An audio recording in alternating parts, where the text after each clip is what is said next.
The meeting room was quiet as Sarah entered, feeling the tension heavy in the air. She knew the team had been struggling for weeks, deadlines were slipping, and disagreements had been bubbling up in every project update. Today, Sarah was stepping in not just as a manager but as a mediator, hoping to bring clarity and unity back to her team. As she sat down, Sarah recalled her mentor's advice. In any conflict, listen first, seek understanding, and only then speak. She took a breath, letting that guidance settle in her mind. Thank you all for being here. I know it has not been easy lately. I want each of us to feel heard today. Let us start with what is on our minds. No interruptions. She gestured to the team, inviting them to share. At first, there was silence. Then James, the lead developer, spoke up. I feel like no one is listening to the constraints we have in development. The timelines we are given do not match what is realistically possible. Emma, the project manager, immediately responded. But every time we try to discuss deadlines, it feels like you are pushing back without compromise. We're trying to keep our clients happy too, James. Sarah watched, listening carefully. She noticed the frustration in James's voice and the defensiveness in Emma's, but she let them continue, sensing that they each needed to release what had been pent up.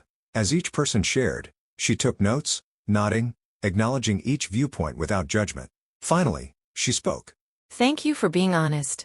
It is clear everyone cares deeply about this project and its success. Let us try to find where our goals overlap and see if we can agree on a way forward.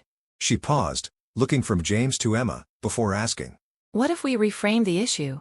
Instead of focusing on the deadline alone, let us discuss the project's specific stages. James, could we break the development timeline into smaller, manageable parts that feel realistic? James considered her suggestion, and his posture softened. I think that could work. It is easier to commit to stages than a single end date. Yes, we could show progress in phases. It might take some pressure off if clients see consistent updates.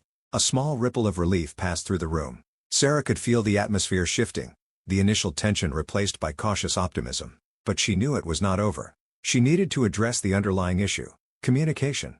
I appreciate that we are finding some middle ground, but let us also think about how we talk to each other going forward. Conflict is natural when we are under pressure. What if we set a regular time each week just to check in, share concerns, and adjust as we go? In these meetings, let us agree to listen fully before responding, and assume positive intent. We are all on the same side, trying to create something great. The team seemed to relax, and the tension that had initially filled the room dissipated. Sarah knew there would be more challenges, but by fostering an environment where people felt safe to speak and collaborate openly, she was equipping them to manage future conflicts with respect and understanding. As the meeting ended, she felt a sense of accomplishment. Conflict, she realized, was not something to avoid. It was an opportunity to strengthen the team, to uncover hidden frustrations, and, most importantly, to build a foundation of trust.